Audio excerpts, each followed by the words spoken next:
All right, well, Melani, I know it's not often we hear the perspective of someone who's been really close to Lori in all of this. How would you describe your relationship with her? Lori is my aunt, and I've been close with her ever since I was little. She's somebody I look up to and admire, and she's drama-free and fun, outgoing, very generous, just a light to be around. She attracts others just with her ability to just make light of heavy situations and just be fun and unconditional love. Well, I feel like that's a little different than the woman we kind of see in the media now. How do you describe, what people might be seeing versus your perspective from the inside here? Yeah, I think a lot of this story is based on speculation and rumors. We're not seeing the full extent of everything involved in this case. It's a very complicated case, and there's many questions, and Ian and I, our goal is to just share what we do know and share facts so we can clear up so much of this speculation. What is her relationship like with Tylee and JJ? Tylee and JJ adore their mother. Lori's done everything she can to protect them and to just give them everything that they need. They're really, really close with their mom. They trust her, and they know that she would do anything to protect them and love them. When was the last time you spoke with the kids? The last time I saw the kids was the end of August, I believe, when they were packing up, getting ready to move. This was shortly after after Charles, my uncle, was shot. Why did she say she was moving? Why did I say she was moving? Well, why did she say she was moving? Did she give you an explanation? Yeah, Lori was moving. They were scared, and they felt they needed to be somewhere safe. And Lori's, been in situations before where she needed to protect her kids. And it's frustrating as a mother doing everything you can to protect your kids. I've always seen that example with Lori. She's always done everything to protect them, and I believe she's doing so now. Can you elaborate on that? I think the people speaking most right now and the loudest in the media are the ones that have the most to hide. We're not asking the right questions. We keep asking, where are the children? And I know Lori hasn't come forth and said really much of anything, but I'm not asking the right questions on why does she feel the need to protect her kids, and from who and from what. How do you think she would answer that? I believe she will answer that one day, and I know one of her first statements said something to the effect of, when all this speculation and rumor is over. I believe she has a plan. When I look at Lori, I see a strong woman. I still see the same aunt that I know and love, and I believe she has a plan, and we'll see what that is as truth continues to unfold. Have you had any contact with her since she's been arrested? No, the last time I had contact with Lori was over the phone in December. And we started to hear your name in all of this back in October when your now ex-husband Brandon was shot at, and he told investigators that he thought it was your uncle Alex who might have pulled the trigger there. What do you make of that whole scenario? I've never seen any real evidence that proves that Alex Cox shot at Brandon Boudreaux. He was so sure about it, and it confused me because at this point Alex had passed away, and I still don't have those questions. How close were you with your uncle Alex? In my marriage with Brandon, when things started to come to light and it began to be hard, I started to call my uncle Alex for just to talk to somebody and kind of vent and say, hey, what do you make of this? And he drove trucks for a living, and he would just always answer and just listen, no judgment or drama. He just would listen and give sound advice. When I moved up to Rexburg the first week in November, he was there and helping me every day when I was missing my kids and trying everything I could to have them be returned to me. He would lift me up every day and say, hey, it's okay, and he was my closest friend at that point. He's also been accused of potentially trying to harm Tylee Daybell, and the shooting with Charles Vallow, Lori's fourth husband. He's still being investigated for that. There hasn't been any conclusion, but did you guys ever talk about his involvement in either of those scenarios? A lot of the documents and things that are coming forward and questions are stemming initially from the divorce the divorce process Charles began with Lori. A lot of these documents and things that he provided initially that are now being leaked, and it's kind of old news. You know, the allegations and everything made against Alex and Lori, like we've never heard what Chad and Lori do believe, and everybody's throwing around and have made decisions on what they believe, and they've made their own decisions and come to their own conclusions on what's happened. And as we see, yesterday we received news that the autopsy report was, or the ME report had come out as natural causes for my Uncle Alex, and that was to be expected. We had no reason to believe anything other than that. But even as that's posted, people are still questioning, well, you know, it's still like they won't recognize truth even when it does come forward. And that's, you know, we just want to keep putting truth out there, and hope that people can be open-minded and realize that, you know, things in the media might not have been portrayed correctly, or there might be pieces missing, and people, you know, might be hiding certain things, and we don't have answers to where the kids are and why these things are going on, because we're not getting the full extent of truth. And I do want to go back to that Emmys report. It did, come out yesterday, and perhaps offer something conclusive for your family. What toll has it taken on your family to have lost him amid all of this? It was absolutely devastating to hear that Alex had passed. It was sudden and unexpected, and I had no reason to believe it was anything strange or other than natural causes.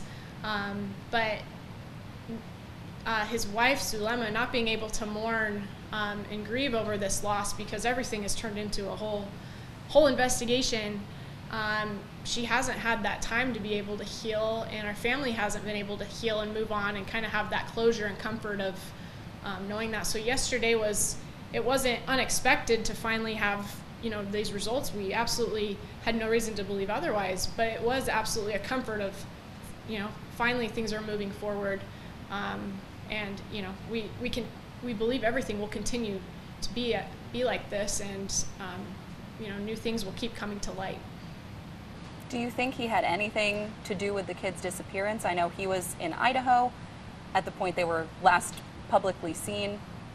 Do you know if he had any involvement, or what his role might have been, and why no one knows where they are?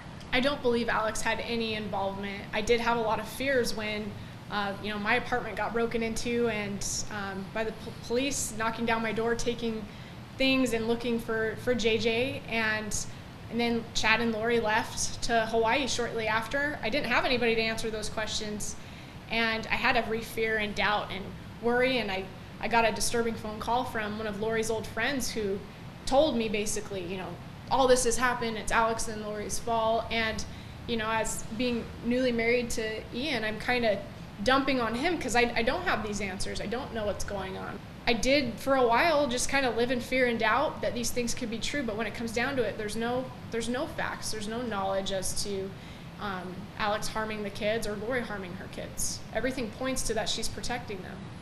What is the true story then? The true story of this entire case, I don't have all the answers to that. I know what I know, and I know Lori's a good mother. You know, our ultimate goal is that eventually Lori will be able to be heard and have to be able to defend her case. Why did you move to Rexburg? I know everybody has said that I moved to Rexburg to follow Lori, but that's simply not true. I love my aunt with all my heart, but she's very independent, does her own thing, and so do I.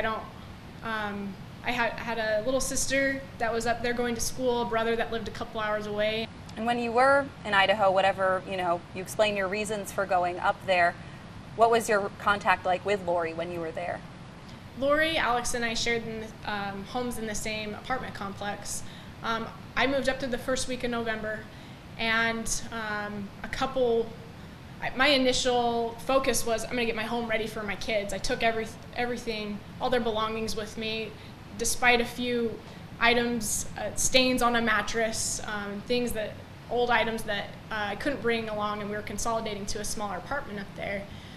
My biggest focus was getting my home ready for my children. You know, I spent my time in Rexburg just trying to have like a fresh start and get my home ready for my children.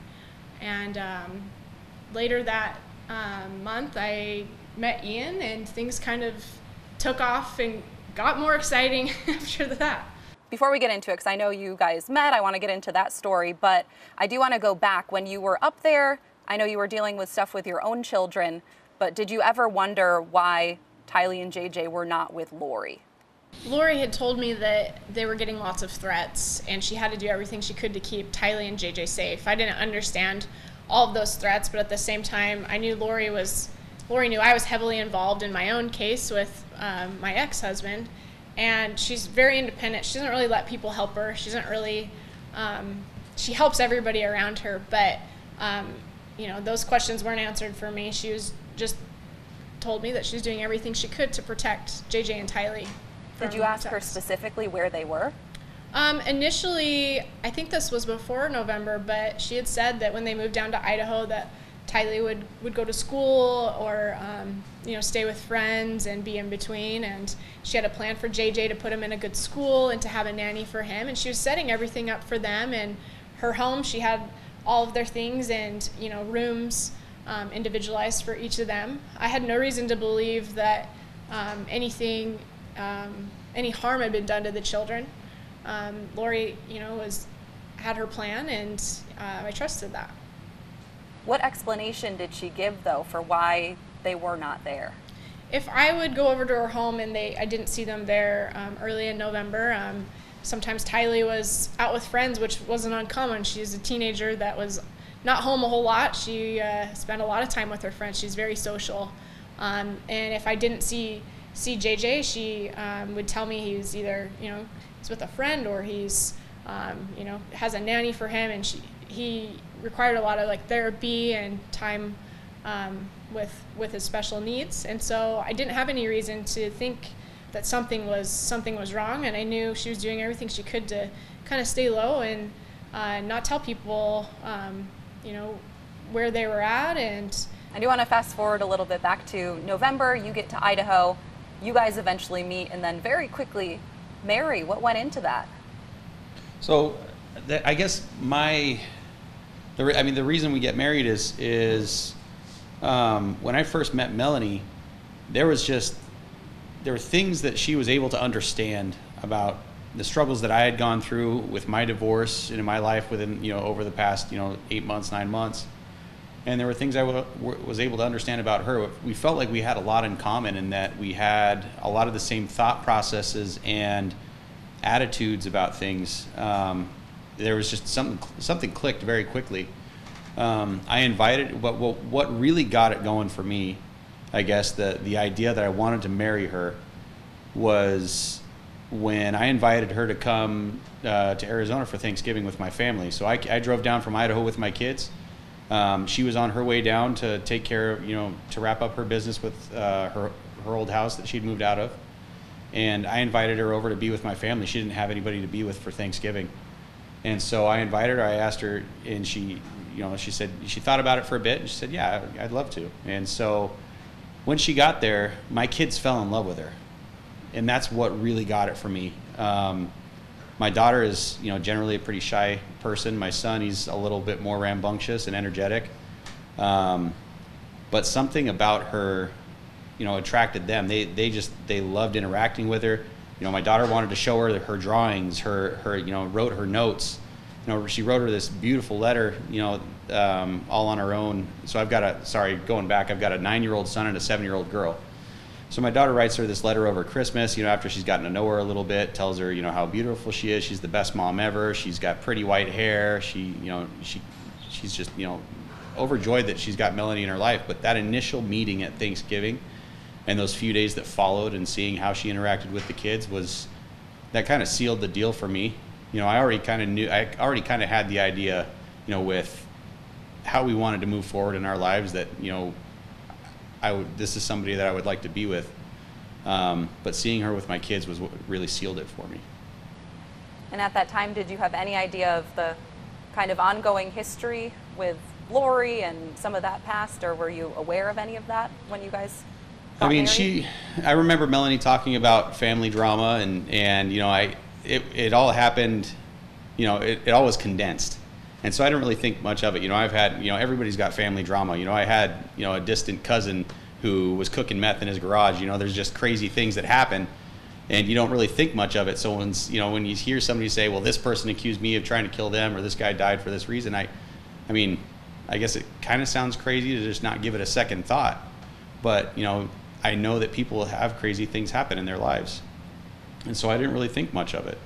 So, yeah, I'd heard a little bit of it, but what really, I guess the moment that I realized that something serious was going on was when we got back from our wedding to Melanie's apartment, saw the search warrant for where they were looking for any evidence of JJ or JJ himself. That's when it became alarming for me. And at some point, you wind up sitting down with investigators in Idaho, and the FBI is there. Right. How did they convince you to start some recordings? So it started when, so my ex-wife, when we got divorced, she made a point to cut off my entire side of the family. Didn't talk to them at all. No communication between them. But it got to a point where I want to say it was December 1st or 2nd.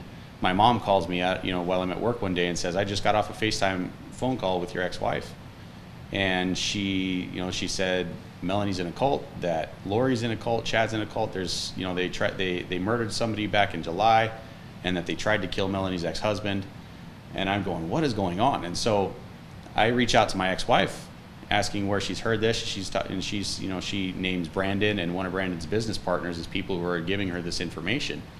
And so after seeing Chad and Lori disappear and knowing that they're looking for JJ, things just kind of started rolling from there, where I'm worried and I want to get this behind me as quickly as possible. So, I agreed to go and sit down to go with my ex-wife and sit down with the FBI and with the Rexburg police and share what I knew, what I'd heard. And in that time, Melanie had been sharing her fears with me. She'd been, she was afraid. She had these ideas that had been festering in her mind, and these unconfirmed, things that had happened. And I kind of took those and ran with them. And so it just kind of blew up into a big mess. What did the FBI want you to do? So they asked me, the FBI asked me to record some calls. So that after the initial visit, they called me back in the next day and said, hey, would you be willing to record conversations for us? And I thought that would be an easy out. Yeah, okay, I'll record conversations. Chad and Lori will probably call and talk to Melanie. We'll get this recorded. They'll slip up and say where the kids are, or anything that could lead us to the kids, and we'll have this over with, and I can move on with my life, take my new wife, and we'll live happily ever after. And it just didn't work out that way. Nothing was ever said that revealed where the kids were, or what could have happened to them. They just, obviously I was instructed not to ask directly. And so, nothing was ever said. And the point where they're talking to you, they're saying some of this stuff you're hearing from your ex-wife, did red flags ever go up? Or were you just, eager to continue with Melanie and kind of move forward from there? So I guess the red flags that went up weren't so much about Melanie. I know who Melanie is, and I've always known who she is. There was a time when I was concerned maybe, she was being taken advantage of, but, as I watched, and I was watching closely. I'm kind of sitting inside for the FBI trying to figure out what's going on to the best of my ability. I'm not a professional investigator, but I'm listening and I'm looking and I'm watching and I don't see anything. And so that just kind of confirms to me that Melanie is, there's nothing going on with her. She's fine. She's always been, she's always been a good person. And then as I continue to watch, I start to see that things aren't exactly as they've been painted for me. Melanie, I know you're kind of sitting along here. I know it's probably very uncomfortable to have to talk about this sort of stuff, but what do you make of investigators getting involved, especially for newlyweds, and where do you guys move on from there?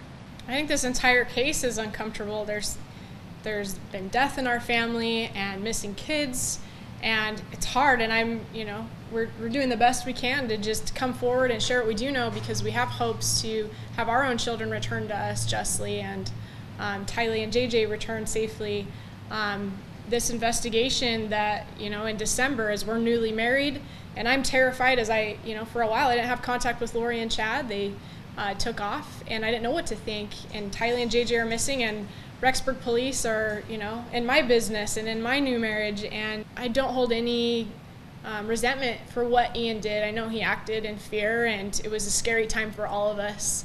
But the bottom line was he was trying to protect us. This entire document that was illegally obtained by somebody to just try to hurt. This is old news. This is something Ian put together to protect us, because when he went in with Natalie with all these ideas that turned this entire investigation into a frenzy, this document was put together to give to our lawyers of, this is what he went in with. And, now we have to explain this to the fullness of truth that it is.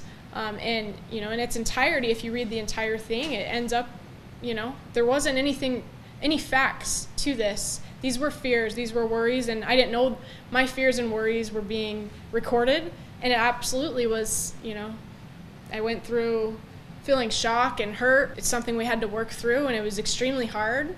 But, our goal now is to just try to make right of that situation and to move forward and keep exposing truth.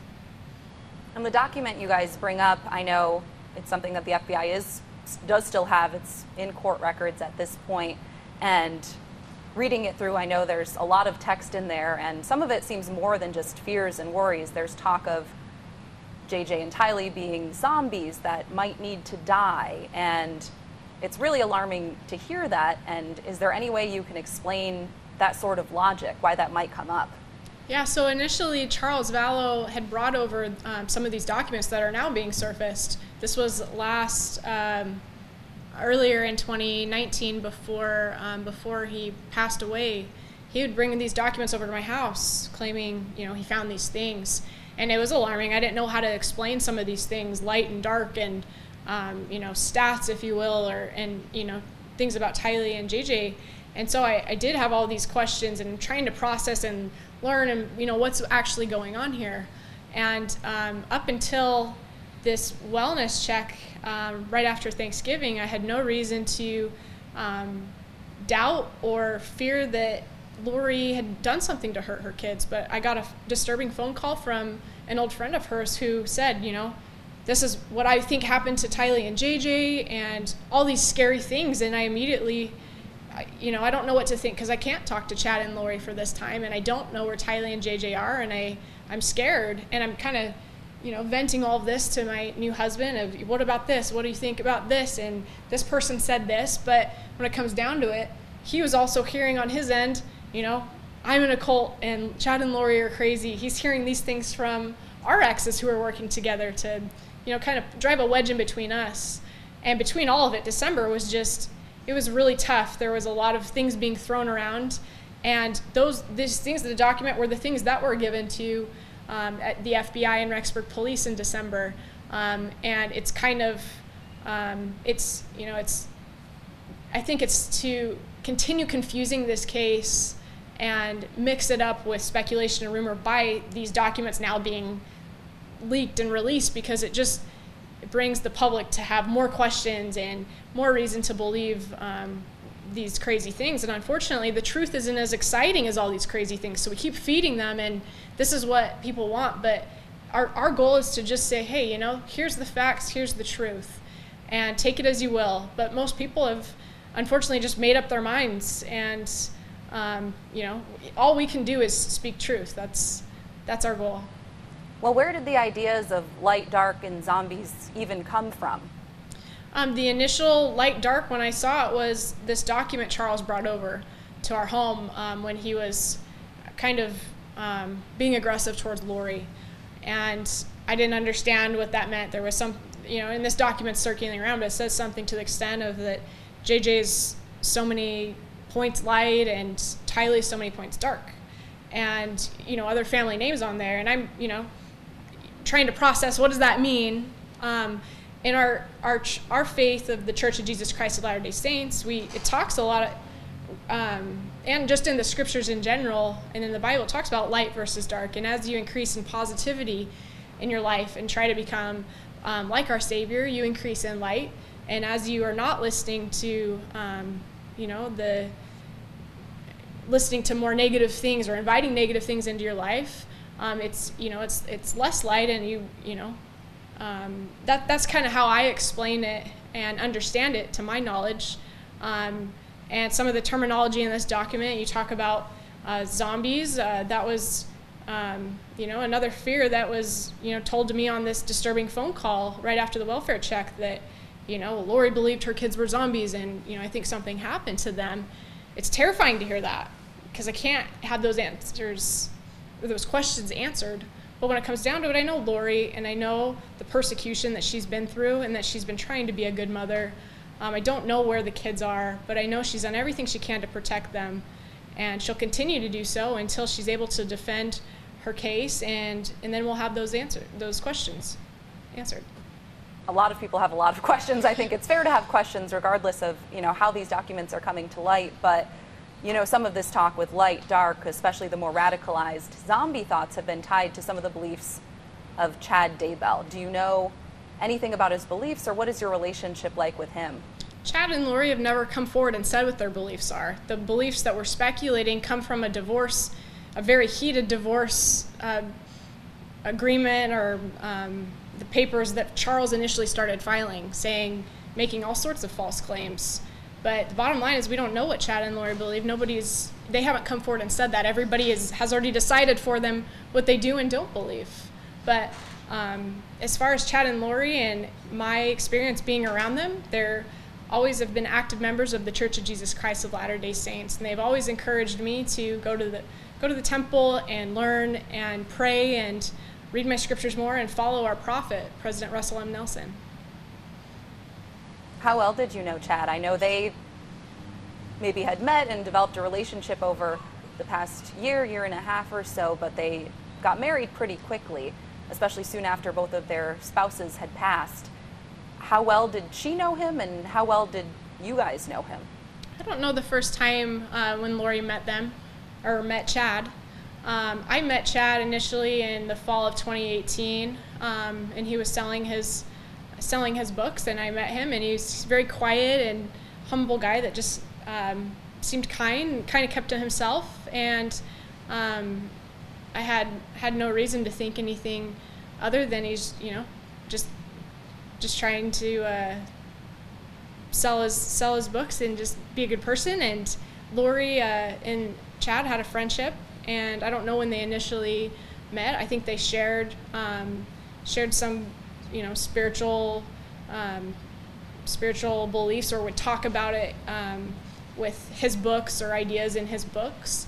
But I can't speak to their relationship and why they got married fast. And I know Ian and I got fast, and we kind of act on faith and get our own answers of what's right for our own situations. And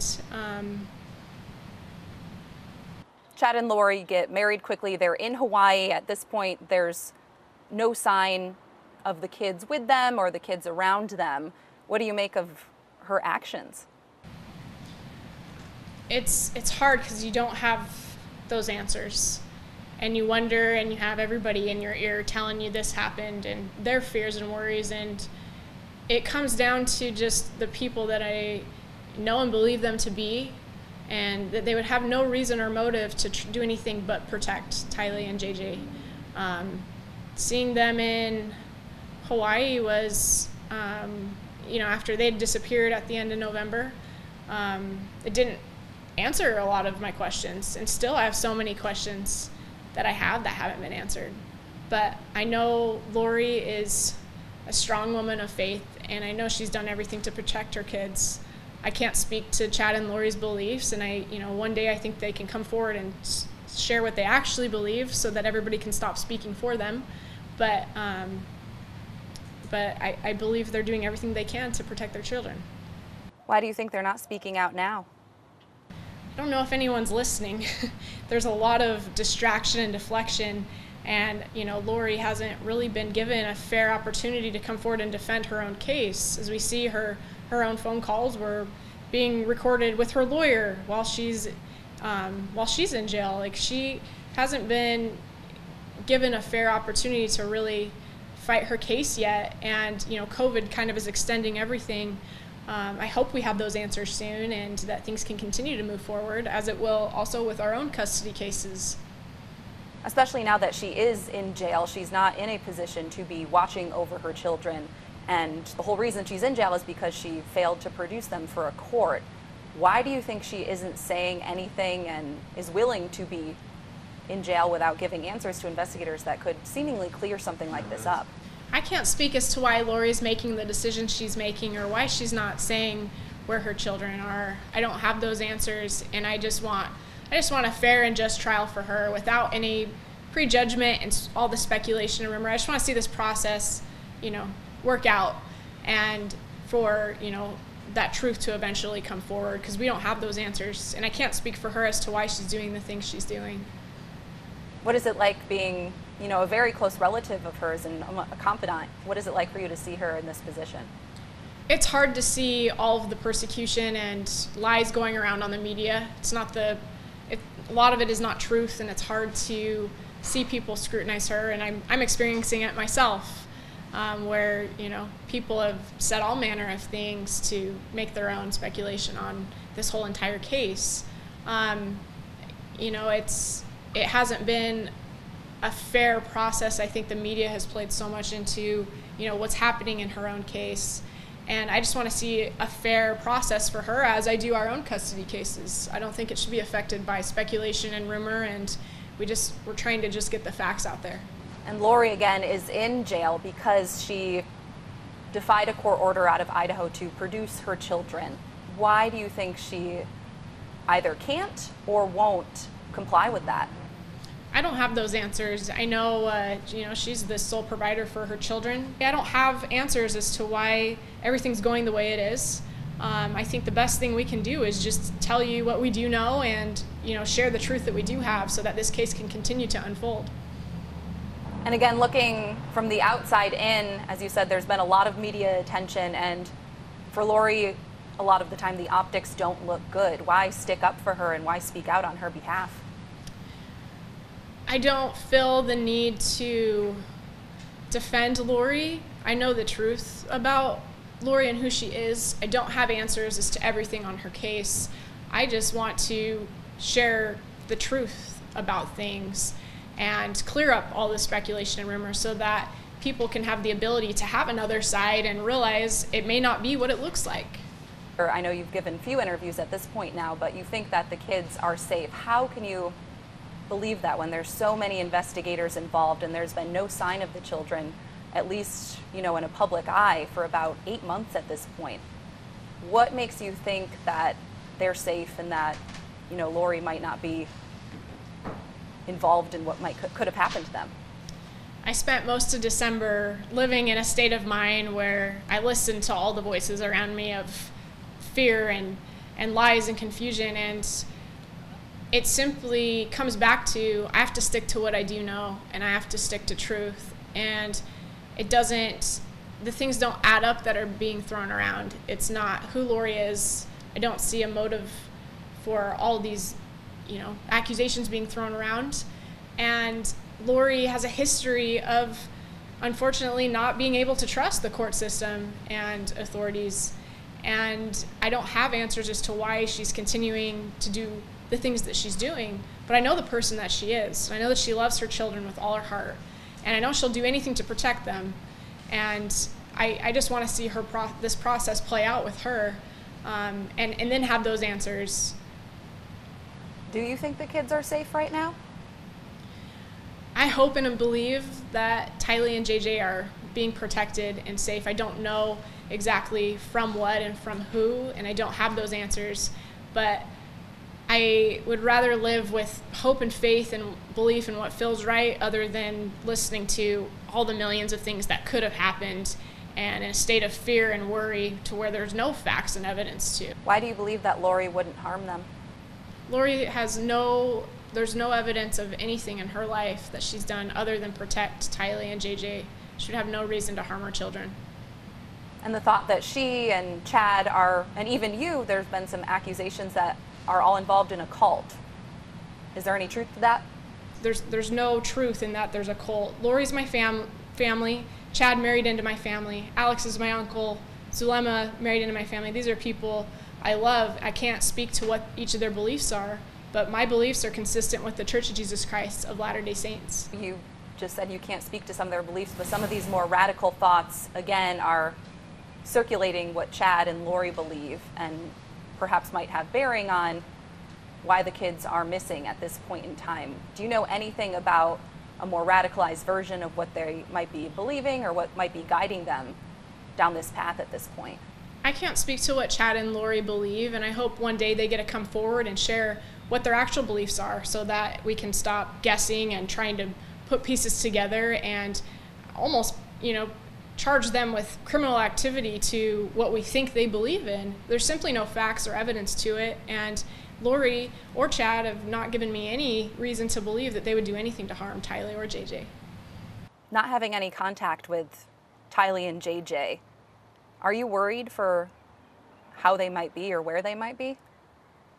I've had every worry and doubt of where can the kids be? Are they okay? Are they safe? Why is Lori not speaking? But I don't have those answers, and I just know what I know, which is Lori's doing everything she can to protect her children and will continue to do so.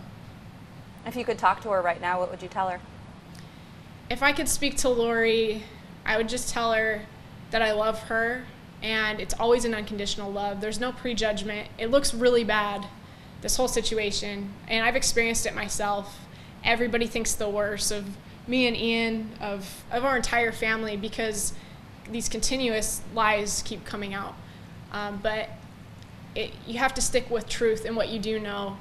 And I would tell Lori, I love her and I want to help her, and that I'm not going to make any judgments until we know for sure, what's actually going on here. I'm not going to believe a bunch of people who have never met our family who are putting their own ideas together. I simply can't. It doesn't make sense. And you've mentioned that there's been a private investigator who's looked into you, is still working on this case, not just you, kind of all facets of things, because there are a lot of people involved. And he's told us that he thinks you know more than you're letting on. I've heard the responses of Rich Robertson, the private investigator that Brandon Boudreau and Kay Woodcock hired to follow me and look into all these additional cases. I know my first public appearance was nerve-wracking. These are extremely uncomfortable things to talk about. These are my fears and worries that have been recorded, and FBI is involved, and this is an extremely difficult case. I've missed my kids since they were taken from me on October 9th after, and I haven't had contact with them, and it's very emotional to talk about these things, but I'm trying the best I can to just say truth and say what I know, and it's hard to do so, but that's all we can continue to do to try to bring light to this case. And to his claim, do you know more than what you're telling publicly? I'm trying to share everything that I have to the extent of my knowledge and to clear up anything that has been speculation or rumor, so that people can have the truth and make their own decisions based on having all the facts out there. We've done everything we can to cooperate with authorities and with FBI. I did everything to cooperate with the case where Brandon's alleged shooting in October. There simply hasn't been any evidence or facts that I've seen yet, and we're doing everything continuing to bring about that. But we've shared everything with authorities that we know, and we're just waiting for additional knowledge to come forth so we can put the pieces together and find out the truth. What do you think the media is missing? I would say the media is missing. We don't know what's actually going on with Lori and where the kids are. The media is missing, just in our own individual custody cases. They're taking everything in, these divorce pleadings as fact, and a lot of it is hearsay, a lot of it is lies, and we're trying to just come forward and share truth and be reunited with our children. And we know our kids know who we are, and they're probably confused and scared through all this. This is just a really scary, frustrating time for all of us. What do you think it'll take for Lori or Chad to open up about where the children might be or what might have happened? I was just going to say, kind of, to your last question, it's been incredibly frustrating to see Brandon's filings come up in the media and be reported, and then the public takes those as fact almost. If it's in a court document, it can't be a lie. There have been exaggerations. There have been just straight up bold-faced lies that have no basis. And to see people run with that and form their opinions and see just things blow up in social media based on half of the story is extremely frustrating. And to that point, a lot of the texts that are in these documents, it is disturbing and alarming and really hard to read. How do you dispute something like that? So the text messages, I mean, I did put out some text, I sent some text messages to my wife based on the fears. Again, it comes back to when we got married, I was hearing things from my ex-wife, and she was making all sorts of claims about this is what a cult does, this is what it looks like, this is what I've heard from Brandon. And when she shares these fears with me, when she says, what if this happened? She's been hearing, the first time she has her suspicions of Al or Lori being involved in a shooting is when she's called into the Gilbert PD and they ask her about Al and Lori. They ask for their contact information. And then that idea festers, and then the kids disappear with no explanation. And she's questioning these things. She's sharing ideas with me. What if this happened? What if this happened? And so I'm texting that to my wife, and I made it sound pretty affirmative that's she absolutely said this, or this is absolutely what happened. But this is me, basically saying this is what I think, this is what it sounds like to me. And so I texted that 100%. I also, this document I wrote that, and that document was written to protect Melani. It was sent to her attorneys, and it was written to keep her safe, to give her lawyers the information to keep her, give her lawyers information to keep her safe from what I'd done. I guess the damage that I may have already done. Those two things appear, but then you see so many other claims that just shouldn't be there. But again, just going back to that, how do you explain some of the, again, alarming thoughts that are in these documents? I know a lot of it is coming word of mouth from different people and different conversations, but how do you explain some of the disturbing thoughts and the concern for children and, actually language that indicates that there might be harm done to them? A lot of that for me was, going into this, I'm basing a lot of it on assumption. When I first heard that there's a cult and that Chad and Lori are the head of the cult, of course I'm going to think that they're directing this. These are their beliefs. This is what they said. But, like Melani explained, she gets a phone call from one of her friends saying, Lori said this. And when she shares that with me, I'm just taking it as fact. Okay, this is what Lori said. But this is a friend of Lori's explaining it to Melani, and there's no basis for it. And I did a lot of my own research looking into, these beliefs. As I'm hearing, all these scary accusations, I want to understand what's going on. And so, without asking too many questions, I'm looking things up, and I'm trying to put ideas together. A lot of it was based on assumption from me. And you guys have brought up, you've heard that Lori, Chad are leading a cult. We've seen interviews with people claiming to be former members. Is there actually a cult?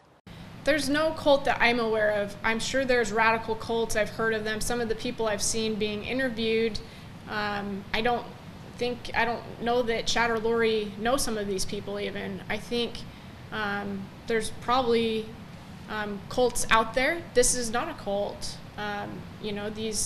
These beliefs being thrown around are not attributed to a specific person or a cult leader. I've seen no evidence of a cult. I know my beliefs are consistent with my faith in the Church of Jesus Christ of Latter-day Saints.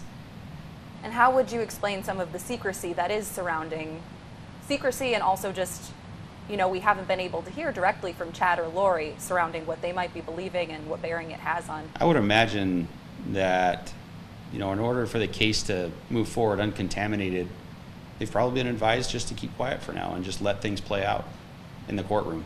Probably none of this is comfortable, and there's a lot of people involved, and a lot of he said, she said, they said, and a lot of speculation and questions around all of this.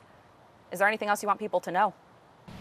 We're just interested in the truth and just bringing facts forward, because this is everything is being exposed in our family, but in addition to that is speculation and rumors. And, you know, it's uncomfortable to come forward and share everything going on in our lives, but we just want to share truth. And that's all we can do in the middle of this frenzy case. And we can just hope for the best and move forward and in faith and trust that truth will, you know, come forward and that we'll all have a happy ending to this. You know, Chad is an author. You mentioned his books. We've, you know, researched them. Have you ever read any, or do you follow any? He, you know, can portray himself as a religious leader of sorts. Have you ever followed any of his teachings or thoughts?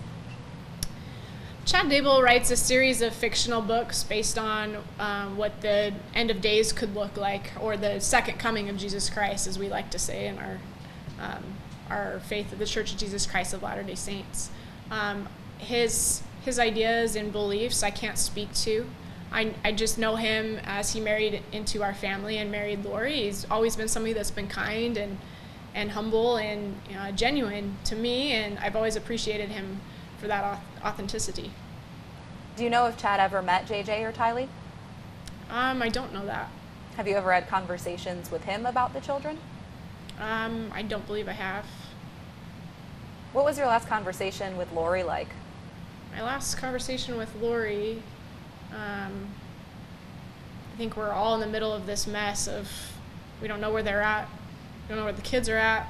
Ian and I are newly married, and my last conversation was, are you guys okay? I think we,